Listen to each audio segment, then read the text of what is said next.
She was standing near the appetizer table, holding a glass of sparkling water, wearing a black dress that cost less than the centerpieces. That's what they saw. That's all they bothered to see. Have you ever walked into a room and felt the exact moment people decided you didn't belong? Not a word spoken, not a gesture made, just the shift, the slight turn of shoulders, the eyes that skate right past you like you're part of the furniture. Simone Adeyemi, 41 years old, had felt that shift more times than she could count, but she had never felt it quite as sharply as she did on the night of the Hargrove Capital annual gala on the 14th floor of the Meridian Tower in downtown Chicago, surrounded by 200 people who were about to make the worst miscalculation of their professional lives. Let me take you back to where this really started. Not that evening. Before that. Simone grew up in a two-bedroom apartment in Englewood, the south side of Chicago, with her grandmother, Yvonne, and two younger brothers. Her grandmother worked nights at a laundry facility and days at a church thrift store. There was never extra. There was barely enough. Simone wore her cousin's hand-me-downs to school and ate school lunch because that was sometimes the most reliable meal of the day. She didn't grow up thinking she was destined for boardrooms. She grew up thinking about survival, about getting her brothers through high school, about not letting the neighborhood decide what her ceiling was. What she had, and what no one could take, was the kind of mind that doesn't stop working. Math came to her the way breathing comes to other people. She saw patterns in numbers the way other kids saw shapes in clouds. Her high school teacher, a tired but decent man named Mr. Kellerman, once told her that she had a gift that most people with 3 degrees never develop.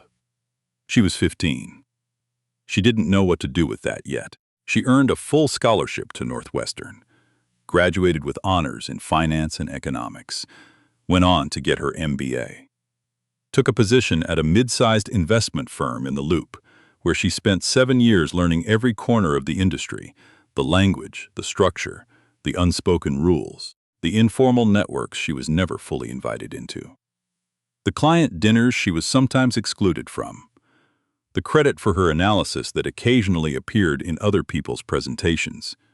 She paid attention to all of it. By the time she was 34, she had quietly co-founded what would become Adeyemi Capital Group, a private investment firm operating at first out of a small office in Hyde Park, with 2 employees and a business plan she had been rewriting in her head for years.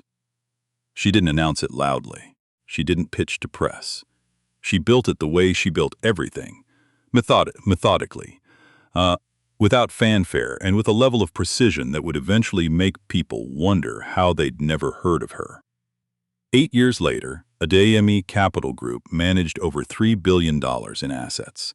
But on the night of the Hargrove Gala, the man standing across the marble floor had no idea who she was. His name was Elliott Hargrove, 58 years old, and he was the kind of man who had never needed to wonder if he belonged anywhere. He'd inherited a real estate development empire from his father, doubled it, and positioned himself as one of the most influential dealmakers in Chicago's commercial property sector. He was polished in the way that old money makes people polished. Unhurried, accustomed to deference, with a laugh that was a little too loud for the rooms he was in, because he'd never had to worry about taking up too much space. The gala was his event, his foundation, his guest list, his name on the bronze plaque by the entrance. Every year it brought together investors, developers, civic leaders, people who moved money through the city. Simone had been invited as a guest of Hargrove Capital's minority investment partner. A formality, she understood. She wasn't there to network aggressively. She was there because she was considering, quietly, whether to extend a significant line of capital to Hargrove's new development project, the Meridian Commons, a massive mixed-use complex planned for the near North Side, projected to cost upward of $900 million. The project had strong bones, but a troubled financing structure. Hargrove needed institutional backing. He just didn't know yet that the person who could provide it was standing near his appetizer table, wearing a dress that cost less than his cufflinks. The first time they were in the same space that evening, nothing happened. Simone was talking with a woman she knew from a civic committee, and Elliott moved through the room the way he always did, working the crowd, accepting congratulations, making brief, confident eye contact with the people who mattered to him. She was invisible to him. The second time was at the bar. Simone had stepped over to order still water, and Elliott arrived beside her with two of his associates, men in their 50s, loud in the comfortable way of people who have never been asked to quiet down. One of them, she would later learn, was his COO, a man named Arthur. The other was his longtime legal counsel. Elliott glanced at her once. Then he turned to Arthur and said, loud enough that the bartender heard it, "Can you make sure the catering staff stays on the far side of the room during the remarks?" Last year, someone kept walking through the frame during the video presentation. He wasn't looking at her when he said it, but he was talking about her. She felt it in the way you feel a temperature drop, a physical thing, sudden and clarifying. She was wearing a tasteful black dress, no uniform, no apron, no name tag of any kind. There was no reasonable interpretation of what he'd said. He looked at a black woman standing alone near the bar and saw someone who was there to serve. Simone picked up her glass of water. She did not respond. She did not turn around. She made a mental note. Now, you might be wondering, why didn't she say something? Why didn't she correct him right there, in front of his associates, in his event, with his name on the wall? And that is a fair question. But here is something you need to understand about Simone Adeyemi. She had learned a long time ago that the most powerful response to a room that underestimates you is not a correction. It's a consequence. She went back to her conversation. 40 minutes later, she was seated at one of the round tables near the back, not where the principal guest sat, which she'd quietly noted when Elliott took the stage to give remarks. He was polished up there, confident. He talked about vision, about legacy, about what it meant to build something that outlasted you. He talked about the city. He used the word community 6 times. He thanked his investors, his partners, his board. He told a story about his father that was designed to make people feel something, and from the sound of the room, it worked. Simone listened. She was not unimpressed by his ability to hold a room. She simply filed it alongside everything else she was already filing. After the remarks, there was the inevitable movement, people gravitating toward Elliott, the ritual of proximity to power. Simone watched from her table. Then she stood, straightened her dress, and walked across the room. She approached the edge of the group surrounding him.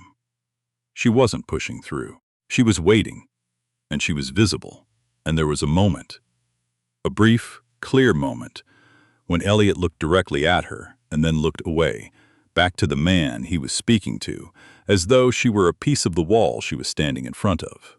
She waited. He finished his conversation. His associate turned to leave, and then, because the group had shifted and it was just the two of them for a brief moment, Simone extended her hand. "Mr. Hargrove," she said, "Simone Adeyemi." He looked at her hand, then at her face. Then his expression shifted into something that lived in the particular neighborhood between impatience and condescension. The face of a man who has been interrupted by someone he considers below the threshold of his attention. "I'm sorry," he said, his voice not unkind, but firmly dismissive. "I don't really do the meet and greet portion of these evenings. If you're here with a vendor, you'll want to connect with my events coordinator." He patted the shoulder of the man beside him, who had reappeared and turned away. Her hand was still extended. She lowered it. 2 of Elliott's associates had witnessed it. One of them, she made eye contact with him for half a second, looked briefly, unmistakably uncomfortable. Simone nodded once, to no one, and walked back toward the far side of the room. She took out her phone. She sent a single text message to her director of acquisitions, a woman named Kezia, who had been waiting for a signal all evening. We're done with Meridian Commons. Close the file. Then she put her phone back in her clutch, finished her water, and stayed another 30 minutes because she had told herself she would, and Simone Adeyemi did not leave rooms early just because they'd made her feel unwelcome. She'd been doing this her entire life. What Elliott Hargrove did not know, what he had no mechanism to know, because he had never looked at her long enough to ask, was that Adeyemi Capital Group had been, for the past 6 weeks, in advanced confidential discussions with his financing team about a primary capital commitment to Meridian Commons. The project had a structural gap of approximately $840 million. 2 of his original institutional backers had quietly stepped back in the prior quarter over risk concerns related to the commercial to residential ratio of the project. His team had been working urgently and discreetly to close that gap before the project timeline collapsed. The woman he had mistaken for catering staff was the person positioned to close it.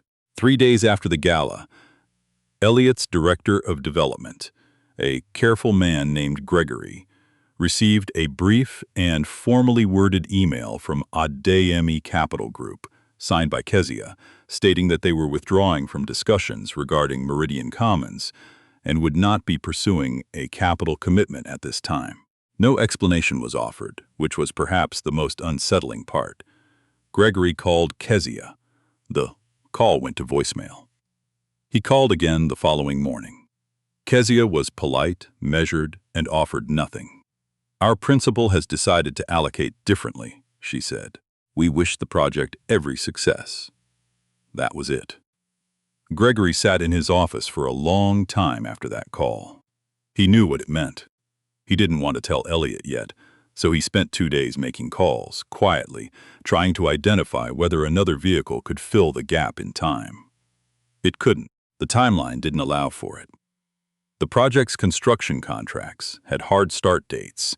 The city permits had been structured around a financing milestone that was now gone. On the 4th day, Gregory walked into Elliott's office and told him. Elliott's first question was whether Adeyemi had given a reason. Gregory said no. Elliott sat back in his chair. He had the particular stillness of a man who was accustomed to things working out, suddenly sitting with the possibility that one very important thing might not. "Get me a meeting with their principal," he said. It took 4 days to get a response. The response, when it came, was not a meeting. It was a brief reply from Kezia, saying that Ms. Adeyemi's calendar was fully committed for the foreseeable future, but that she would be happy to pass along any written communications. Elliott did not typically write letters asking for meetings. He wrote one. It was 2 pages. Measured, professional, the kind of letter that took effort to write without sounding desperate, and largely failed. He outlined the merits of the Meridian Commons project. He referenced the mutual benefit of the partnership. He expressed, in careful language, that he hoped any concerns about the collaboration could be addressed directly. He did not mention the gala. He didn't know it was relevant. Kezia passed the letter to Simone on a Tuesday morning. Simone read it standing at her kitchen counter with her coffee, the way she read most things, quickly, completely, without performance. She put it on the counter. She drank her coffee. Then she picked it up again and read the second page more carefully. Look, she wasn't a vindictive person. That's important to understand. She had not closed the file on Meridian Commons because she wanted to watch Elliott Hargrove suffer. She had closed it because she had a long-standing rule. One she had built into the operating philosophy of her firm. She did not do business with people whose fundamental orientation toward others was contempt. Not because she was fragile, because contempt was a form of blindness, and blindness was a liability in a partner, whatever Elliott's skills were. And she could see, objectively, that he had real ones. He had demonstrated something at that gala that she'd seen enough of to know she didn't want it in her professional life for the next several years. That was business. But she read his letter. She set it aside. She had Kezia draft a reply that was professional, brief, and left the door technically open for a future conversation without committing to anything. She moved on with her week. What she didn't know, and what she would learn 3 days later through a contact at a Chicago business publication, was that a reporter was working on a piece. Not about Meridian Commons specifically, but about her, about Adeyemi Capital Group, which had recently been named to a list of the top 10 emerging institutional investment firms in the Midwest. The reporter had done research, thorough research, and part of that research had led them to the Hargrove gala guest list, and from there, through a chain of quiet conversations, to what had happened that night. The contact called Simone as a courtesy. "I want you to know it's going to be accurate," the contact said. "He's not going to look good." Simone was quiet for a moment. "When does it run?" she asked. "End of the week, probably." She thanked them and hung up. She sat at her desk for a while, looking out at the skyline. She thought about what it would mean. For the story to run, for Elliott's name to be in it, for the details of that night to become public. She thought about the 200 people in that room, a few of whom had seen what happened. She thought about the associate who had made brief eye contact with her, the one who had looked uncomfortable. She picked up the phone and called Kezia. "Send Hargrove a note," she said. "Not about the project. Just tell him I'd be willing to have a brief conversation. No commitment on my end. His office or mine, his choice." Kezia paused. "This week?" Before Friday. They met on Thursday morning. Elliott's office was everything she expected. High floor, corner view, photographs with mayors and governors. The particular aesthetic of a man who needed the room to confirm what he already believed about himself. He stood when she came in. He extended his hand first. She shook it. They sat across from each other at a small conference table. He started by thanking her for making the time. He mentioned the project. He said he valued the potential partnership. He used several words that people use when they are trying to sound collaborative without fully abandoning the assumption that they are the more important person in the room. She let him finish. Then she said, quietly, "Mr. Hargrove, I want to be direct with you. Do you remember speaking to me at the gala?" He looked at her. Something shifted in his face, not guilt exactly, but the early movement toward it. "I spoke to a number of people that evening," he said. "You spoke near me," she said, "to your associate, about the catering staff. And then, later, when I introduced myself, you suggested I find your events coordinator." The silence lasted about 4 seconds. Elliott Hargrove was not a stupid man. He understood immediately what she was telling him, and more importantly, what it meant for the configuration of this meeting, who had the leverage, and where it had come from. He leaned back slightly. "Mrs. Adeyemi," he said, and his voice had changed. Not dramatically, but the easy assurance had given way to something more careful. "I owe you an apology." "You do," she said. "I made assumptions that were wrong." And that was, he stopped, started again. "I'm not going to make excuses for it."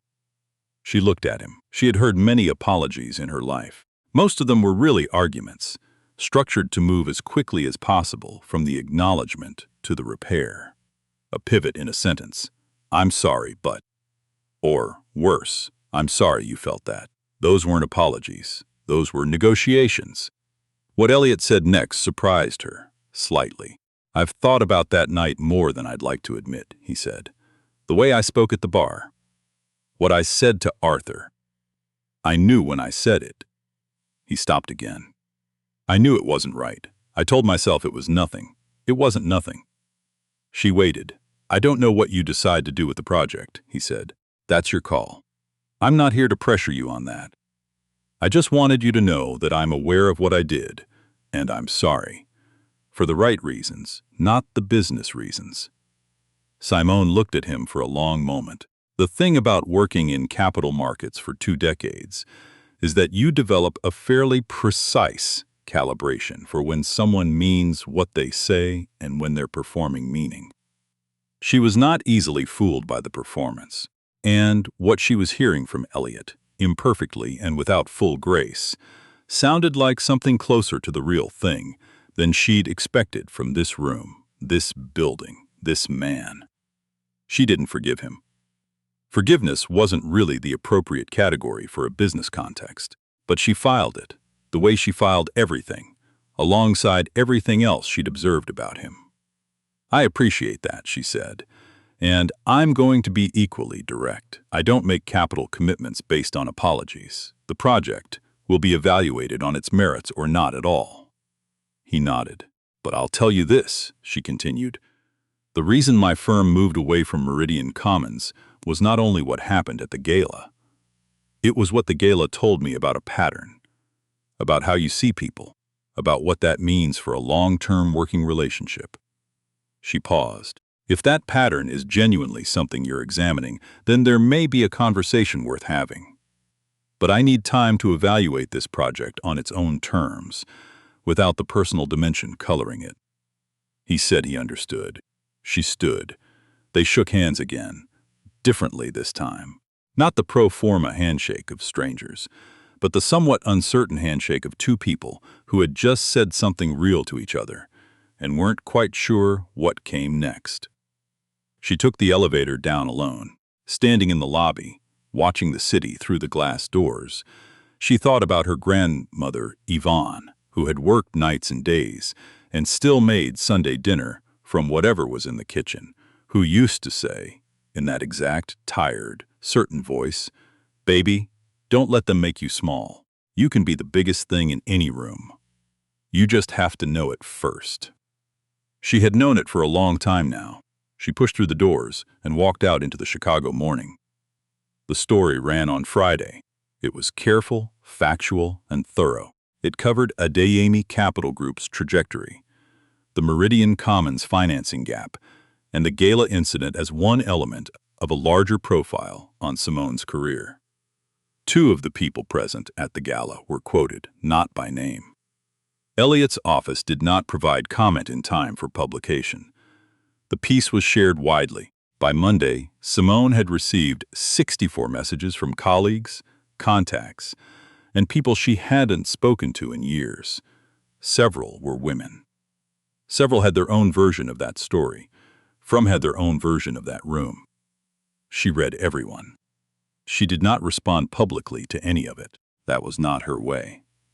As for Meridian Commons, Adeyemi Capital Group did not provide the primary commitment. Simone made that decision the following week, after a full re-evaluation of the project's financial structure, which she determined carried more long-term risk than she was willing to absorb. It was a clean, financial decision, separate from everything else. But she did make an introduction. She connected Hargrove's development team with two other institutional investors in her network, people she knew would do thorough due diligence, treat the deal fairly, and bring genuine value to the project. It was not an act of generosity exactly. It was the kind of thing she did because the project itself, the housing component, the mixed income structure, had merit, and she believed that good projects should find their capital regardless of whether she was the one providing it. Elliott sent a handwritten note 2 weeks later. She put it in a drawer. Years from now, Meridian Commons would open on the near north side, a substantial structure of steel and glass and carefully designed public space, and on the dedication plaque, it would list the names of the developers, the architects, the financial partners. Simone Adeyemi's name would not be on it. She didn't need it to be. Her name was on other things. Buildings in 3 cities. A scholarship fund at Northwestern that bore Yvonne's name, her grandmother's, for girls from the South Side who had a gift that most people with 3 degrees never develop. She was 41 years old, and she had a long time left. And somewhere in the city, in an office with a corner view, and photographs of mayors and governors, a man who had once looked at her and seen a member of the catering staff was slowly, imperfectly, and perhaps permanently learning the cost of that mistake. Not because she had punished him, because she had simply been exactly who she was, and the room had finally had to reckon with it.